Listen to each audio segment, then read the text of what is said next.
CBS Radio Mystery Theater presents...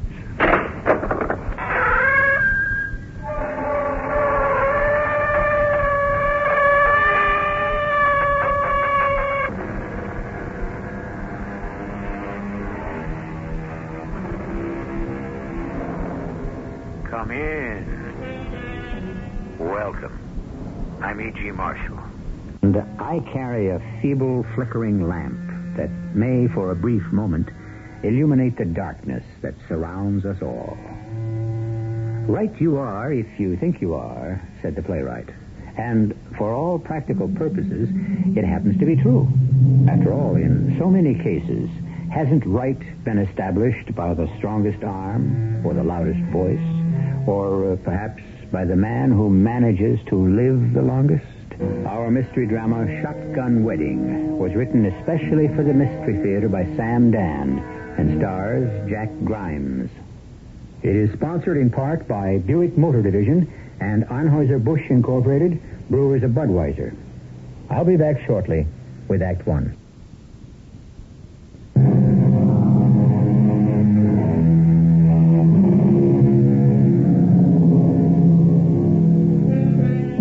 The grass is always greener, they say, in the yard that isn't yours.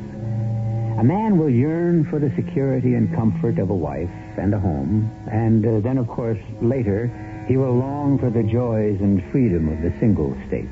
But this is our lot, and we must learn somehow to live with it. Well, it's a coffee break down at the machine shop. So I says to her, "Hey, gorgeous, what time you get off?" She says to me, "I never go out with married men." So I says to her, "That makes two of us. I never go out with married men neither." Hey, where you going, Charlie? Why, I want to change the setting on my lathe. Oh, you don't want to hear how I made out with his dame? Oh, look at him blush. Well, I remember I need a new chuck. Guys, you know what I think?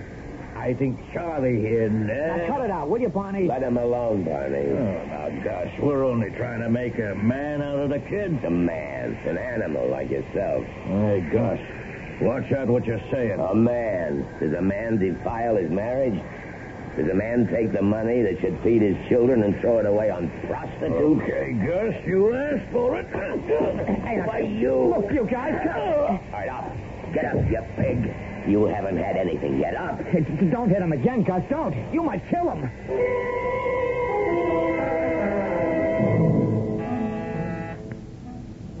Just a second. Hi, Charlie. What? Gus, how did you know? I went to the personnel office. I asked where you lived. They told me. Well, you could have asked me. Yeah. Well, come in. Come in. Thank you. As you can see, the place isn't much. That's right, it isn't. What have you got, just the one room? Yeah. That door's to a little kitchenette, and the other one's the bathroom. And so you live out your life in one little room where you eat and sleep. I've been watching you for a long time, Charlie. You have? Why? How old are you? 27. 27. And already a top machinist. Why have you been watching me? Because you're different. In what way? You don't drink. You don't smoke. You don't gamble. Why not, Charlie? Why, I guess I just don't feel the urge or the need. Maybe I'm just not interested. You don't tell jokes about girls either. And you feel very uncomfortable when other men do. Why? Well, I guess I have my own ideas about women.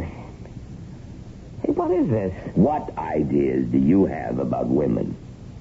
And look here, Gus. Maybe we work together in the same shop, but I don't even know you. Tell me about your ideas. Well, I happen to think you shouldn't go out with a girl unless you respect her. I see. Well, you take a guy like Barney. What about Barney? Well, he's just a big blowhard. None of that stuff he tells is true. You didn't have to hit him. He hit me first. He was just protecting this little world of his own where he's the big makeout king. It's all in his mind. Yeah, I suppose you may be right. All of us have little private worlds of our very own. What's yours? Mine? I don't know. Don't you dream of something, Charlie? No. You can tell me. Why should I tell you?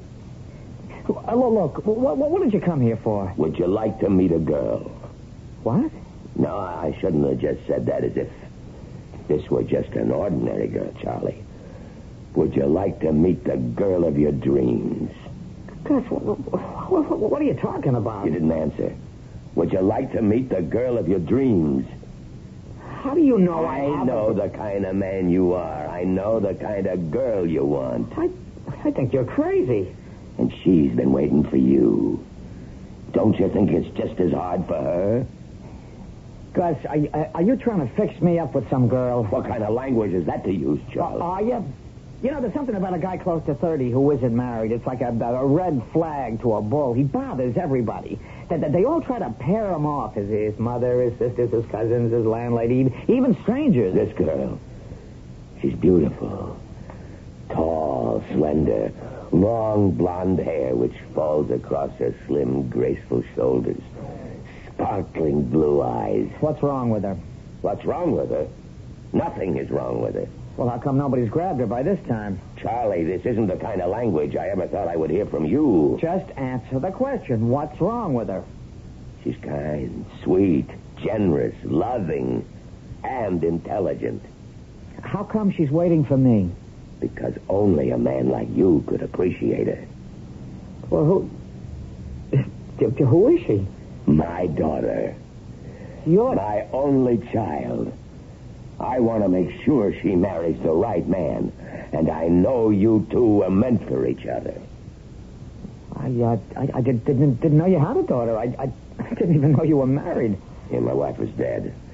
Elaine. She's all I have left in the world.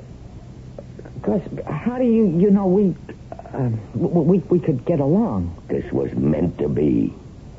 Look, thanks for telling me about her, but one of these days I'll call her up maybe and make a date. No, you don't understand. It isn't necessary for you to go through all these motions. I've told her all about you. She's willing. She's what? And why not? Now that I've told you all about her, aren't you willing? Wait a second. Well, what?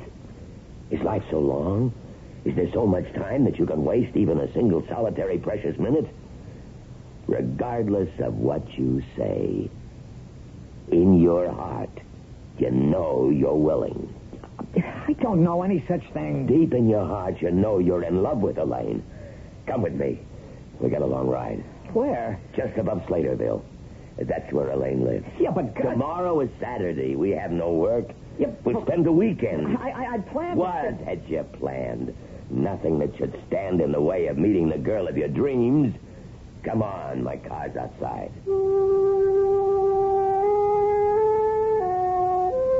I don't know how it happened. Gus Verco? I hardly knew him. Just a big, quiet guy at the shop. But I didn't know anyone at the shop very well as far as that went. You can probably tell by now that I'm a guy who likes to keep to himself. I don't have many friends. Truth is, I don't have any friends. But before I knew what he was doing, he had an overnight bag packed for me, and he had hustled me downstairs and into his car, and we were off. Off on a 150-mile drive. What was I doing here? You like music? Gus, I've got to talk to you. Sure, it's a 2.5, 3-hour drive. Plenty of time to talk. I want you to turn this car around and take me back. Charlie, how can you say that? I've been thinking. You're a very anxious father. Oh, I admit that. Wait. You'll have a daughter of your own. You'll see how anxious you'll be. And you're worried she won't get married. That's right. And so you decided to take matters into your own hands. That's what I've been telling you. Something's wrong with your daughter, Gus, because if there wasn't, you wouldn't have to do a thing like this. What is it, Gus? Is she homely? I told you she's beautiful. This isn't the way to help her, Gus. Now, look, what I want you to do is turn the car around and take me home. Why? Or else stop the car and I'll get back by myself. Why? Because I want to, that's why. I don't have to explain any reasons. Now stop the car.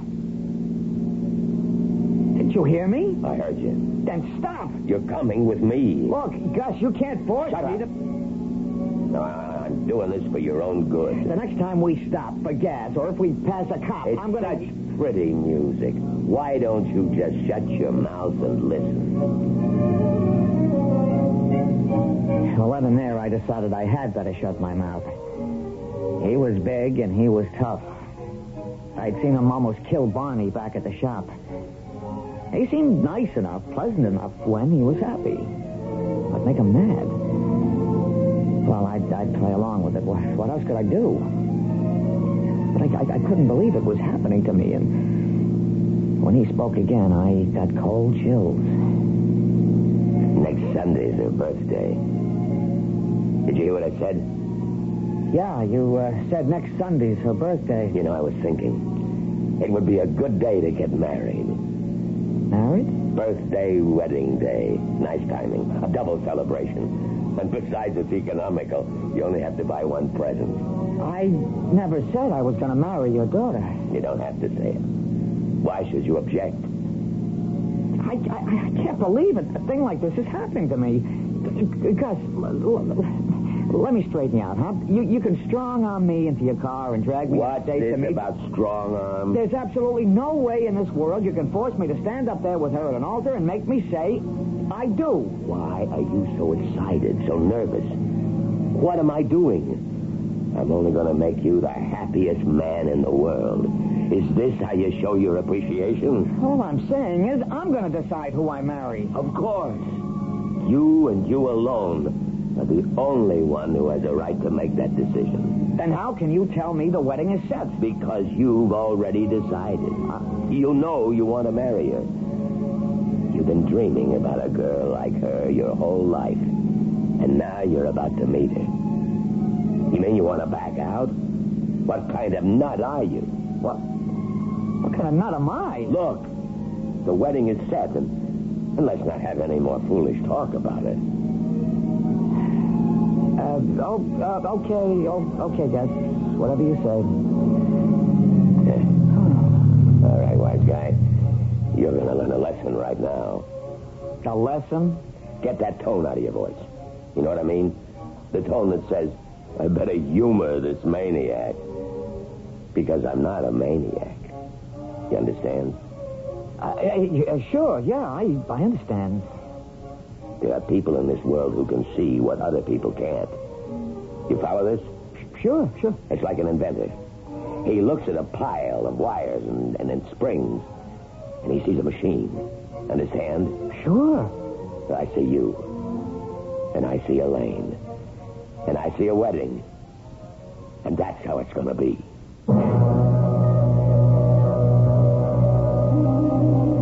Talk about shotgun weddings. Here we're about to have one where the fellow hasn't even met the girl. You must admit it's been a sneaky kind of build-up. First, it was, how would you like to meet a girl? And before Charlie knew what was happening, it has developed to the point where he will have to marry her. Well, we haven't met Elaine either. We will in just a few moments when I return with Act 2.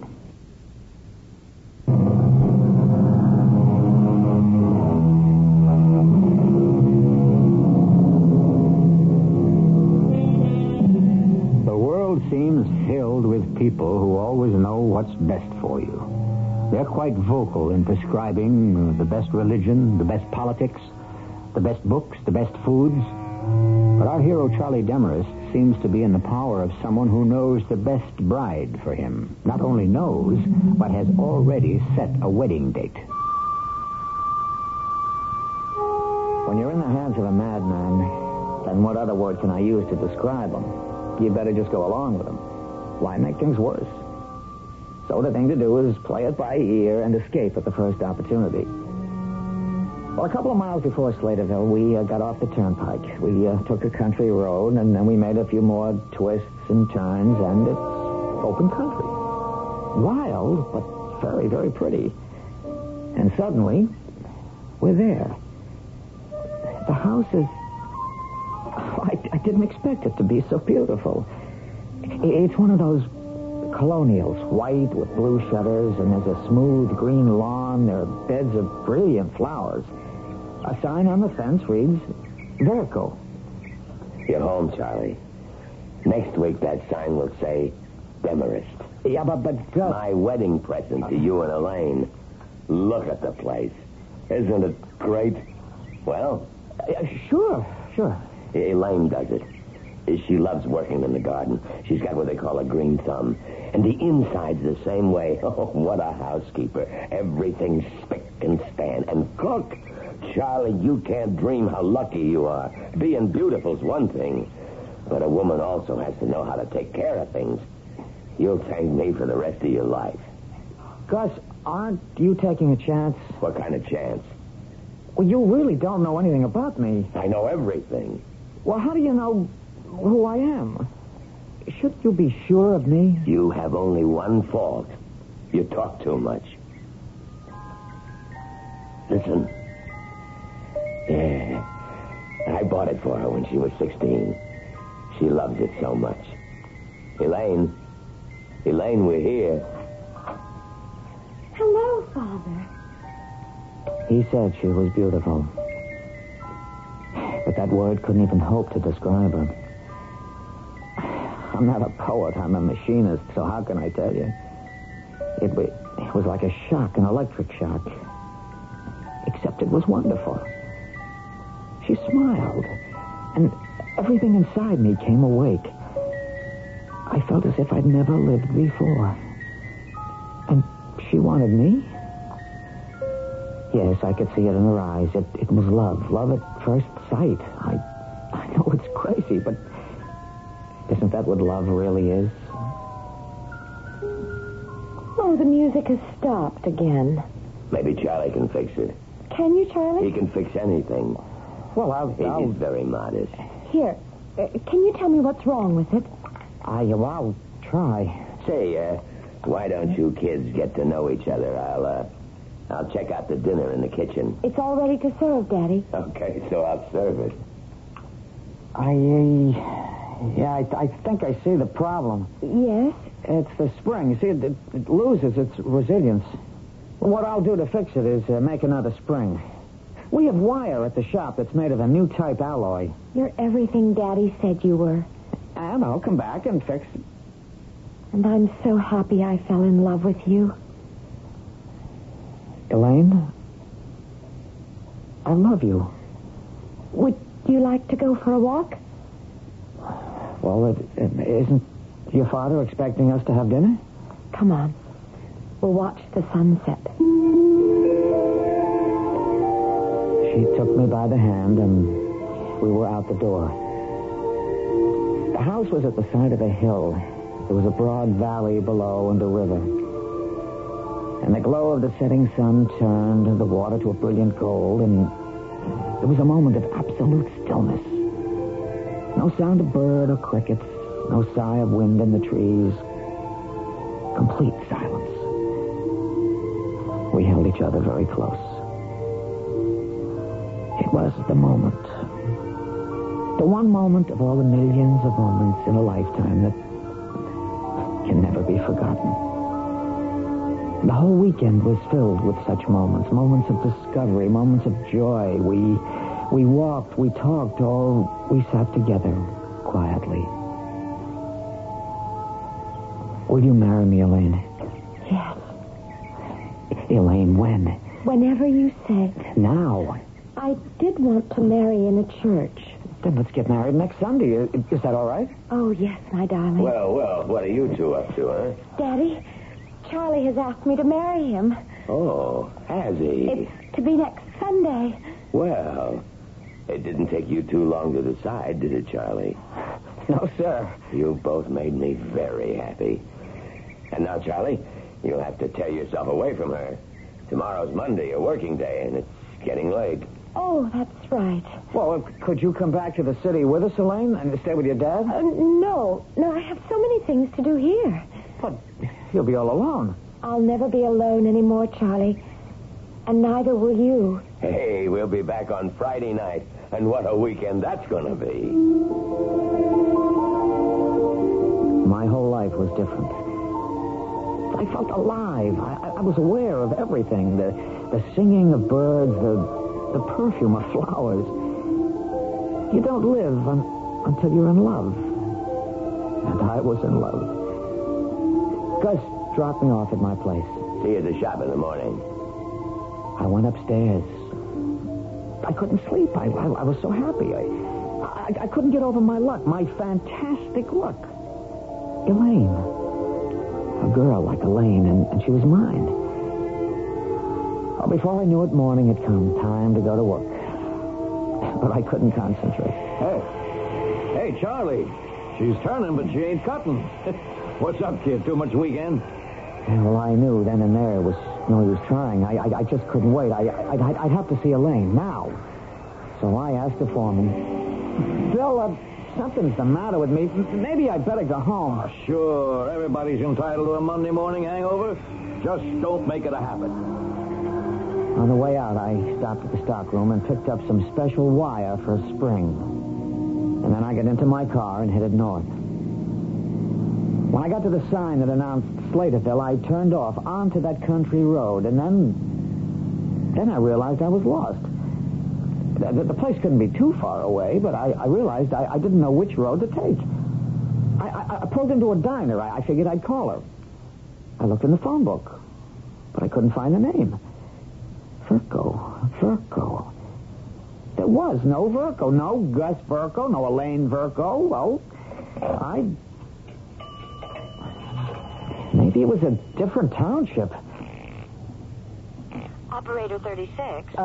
Yes, operator. A telephone for Verco. Virko. It'd probably be under Gus, or maybe August, or Elaine. Verco. I'll check it for you. Thank you.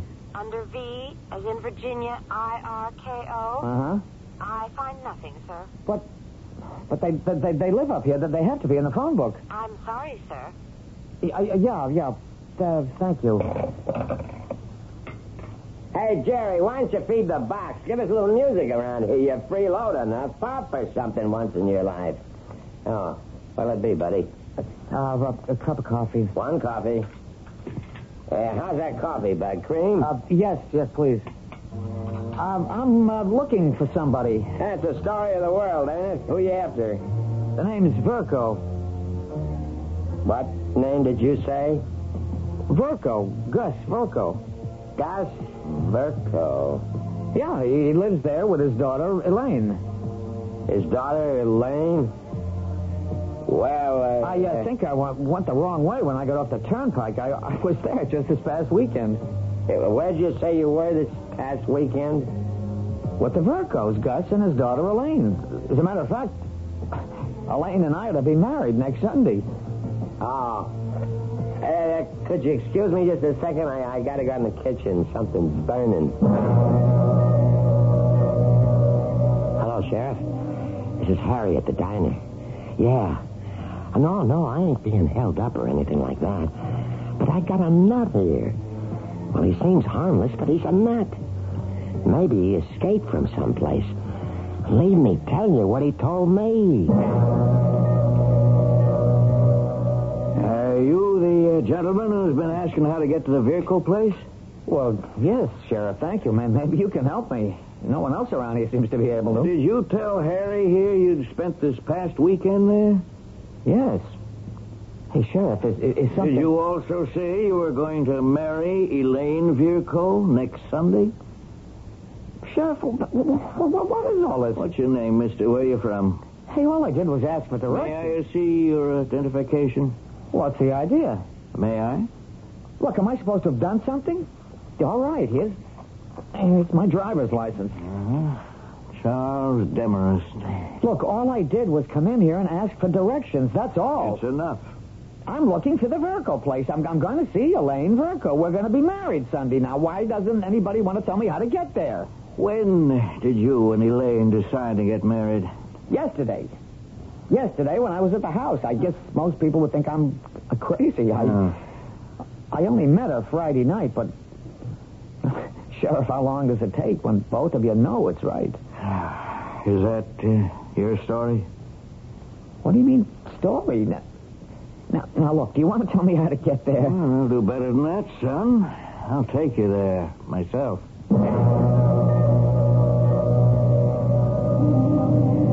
Well, you're going wrong, Sheriff. How do you know?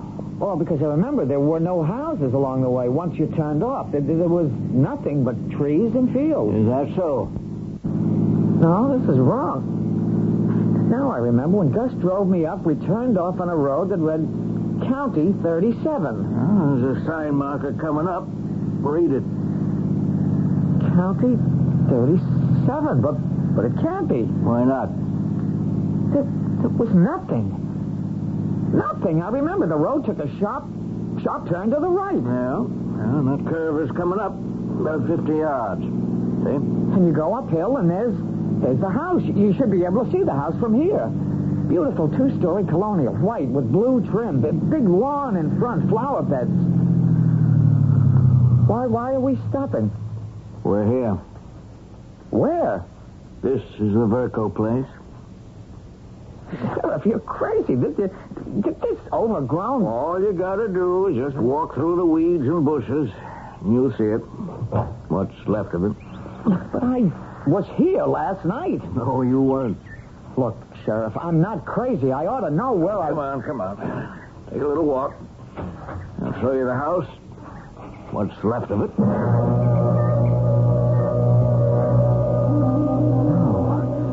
No. Well, the place burned to the ground 10 years ago.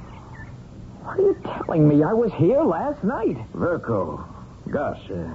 He was a nut. I found his daughter. Didn't think any man could be good enough for her. Sheriff, you have to believe me. Oh, you'll be all right, son. I'll take you back to your car. Don't you believe me? Elaine was seeing this fella.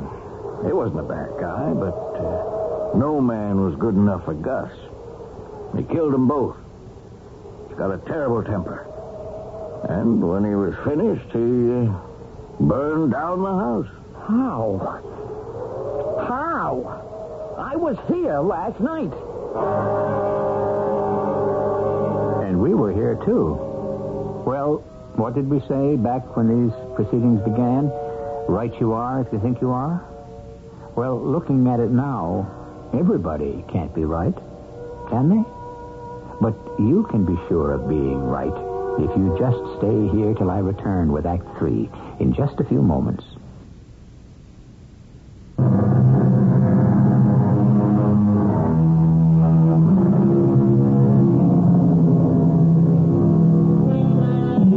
Well, here you are. You finally met the girl of your dreams. And you also find out you're the man of her dreams. Could things be more perfect? The wedding day is set. And now you discover that the girl of your dreams, whom you met last night, has been dead for 10 years. Son, you're giving me a very peculiar story about being at a place last night that was burned down 10 years ago. Gus Verco and I, we were here with her, with Elaine. Gus. After it happened, they put him into an asylum. Gus Verco, he's a machinist. I know that. He works with me at the shop at Gaylord and Terry in the city. Well, I guess he beat the rap. It happens. Guys are found criminally insane, then a couple or 3 years later, the doctors find a cure.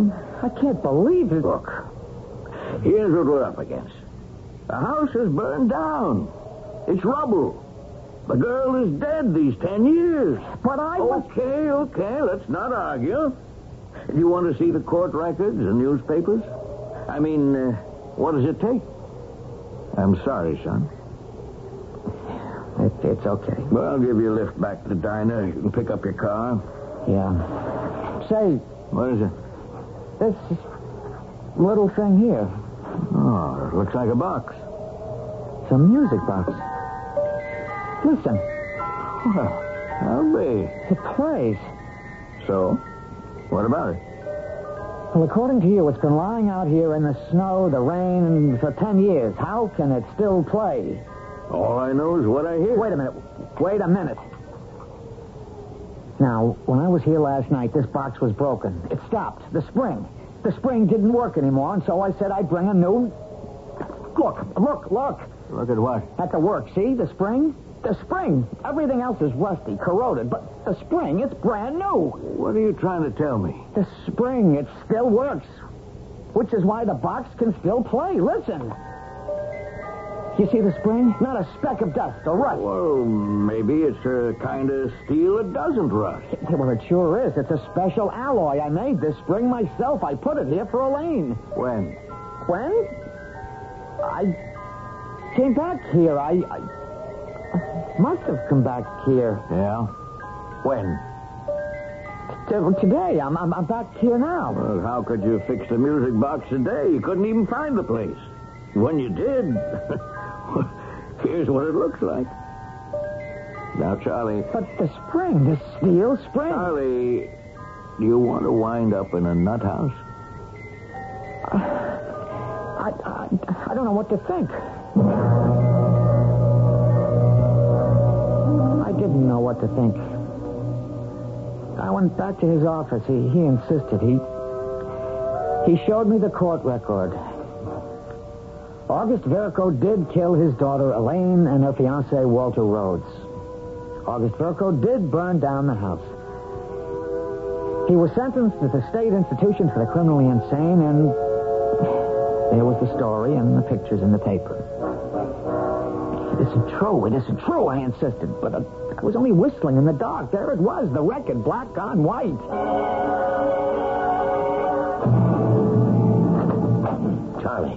Charlie, are you all right? The foreman said you were sick, so I came here as soon as I got off work. How do you feel? You look pale. No, I'm all right, Gus. No, you're not. Something's wrong. Tell me. Well? All right, I'll tell you straight out. I didn't go home today. I went up to Slaterville. Yeah? I couldn't wait a whole week before seeing Elaine again. I don't blame you. So when I got off the interstate, I forgot the way. I stopped at the diner. Harry's diner? To ask the way, and he thought I was crazy. Why? Next thing I knew, the sheriff was there. Tom Carlsbad? Well, I think that's what it said on his name tag. Yeah, so? He said Elaine was dead. He said what? He said you killed her and her boyfriend 10 years ago and burned down the house. Tom Carlsbad said that? He not only said it, he took me to the place, and it was all in ruins. But you and I, we were there. Weren't we? Gus, I saw it. I saw the burned-out house, the overgrown weeds in the grounds. I went back to the sheriff's office. I saw the court records. I saw the old newspapers. You saw all this? Yes. But last night, what did you see? I saw...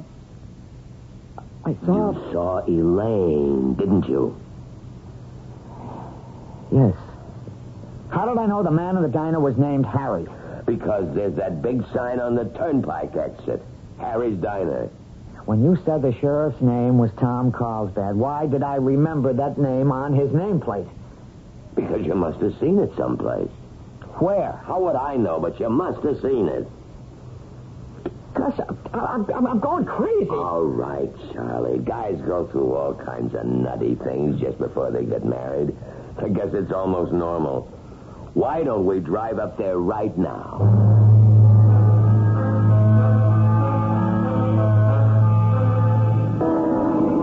See? Right here at the interstate exit. There's the sign for Harry's Diner. And now we turn left at the state road. It looks different. Different from what? From when I was here, just before. That's exactly the way it looked last night. And now we turn right on County 37. There were houses here. Look up ahead. What do you see? I saw the house. The beautiful white house with the blue trim. The rolling green lawn, the brilliant flowers, but even more wonderful, Elaine. Elaine standing at the door, blonde and lovely and... Elaine! Charlie, oh, Charlie, I'm so glad you came. I couldn't wait a week. I couldn't wait either. Daddy, why don't you sit down and rest, and Charlie and I'll prepare some drinks. And don't hurry on my account.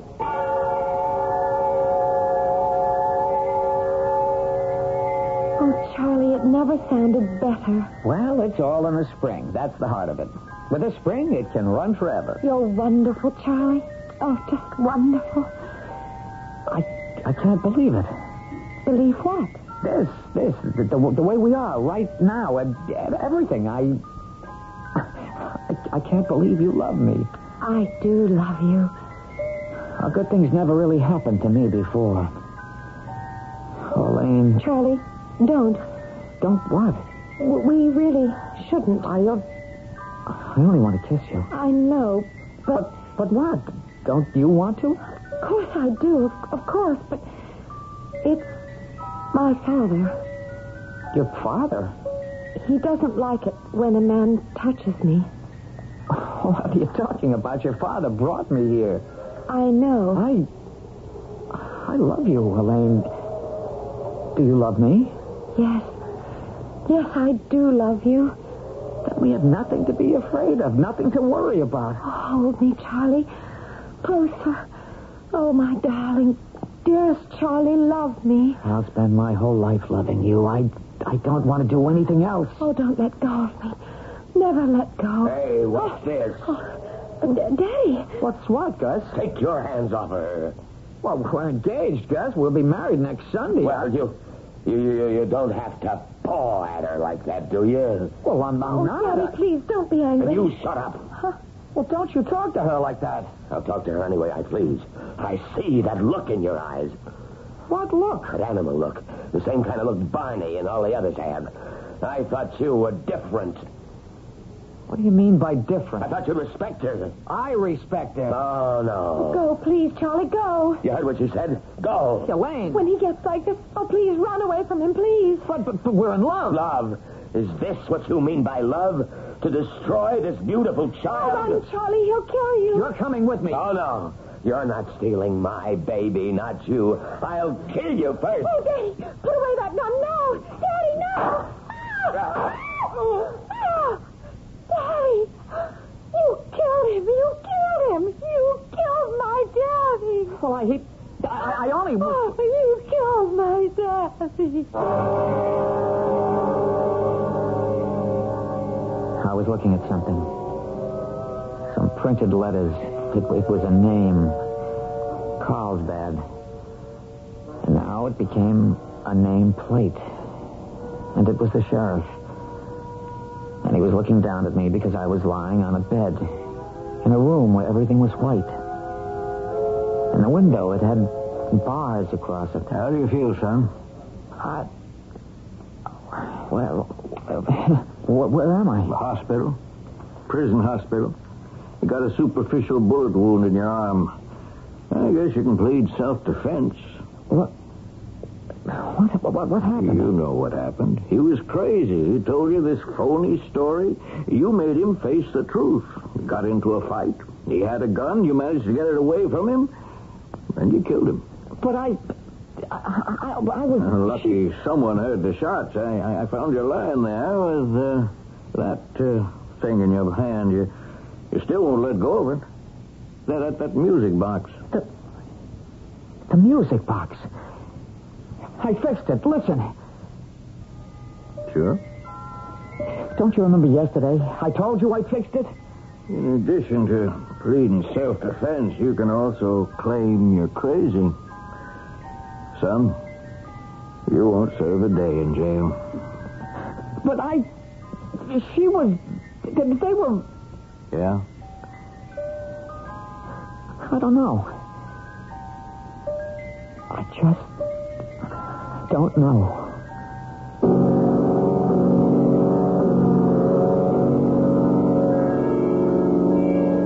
He doesn't know, and we don't know. Because the basic truth is, who knows the heart and the mind of another human being? Who knows what the next one sees and feels and believes? We look far afield for mystery, and yet the greatest mystery of all is the person who is standing next to you. No mystery about me. I'll be back very shortly.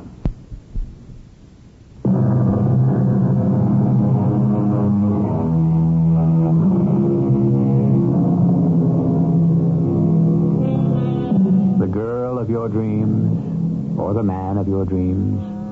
You meet in your dreams. You love in your dreams. But what are dreams? And who are the dreamers? When are we awake and when are we dreaming?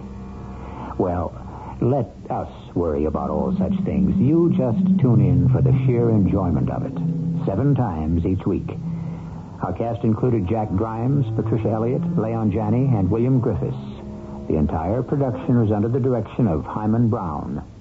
Radio Mystery Theater was sponsored in part by True Value Hardware Stores and Contact, the 12-hour cold capsule.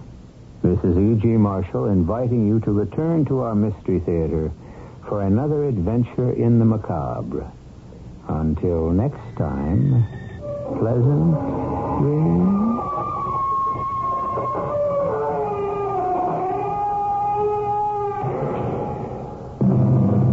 Tonight's Mystery Theater was also brought to you in part by ShopRite Supermarkets, where you get a lot more for a little less.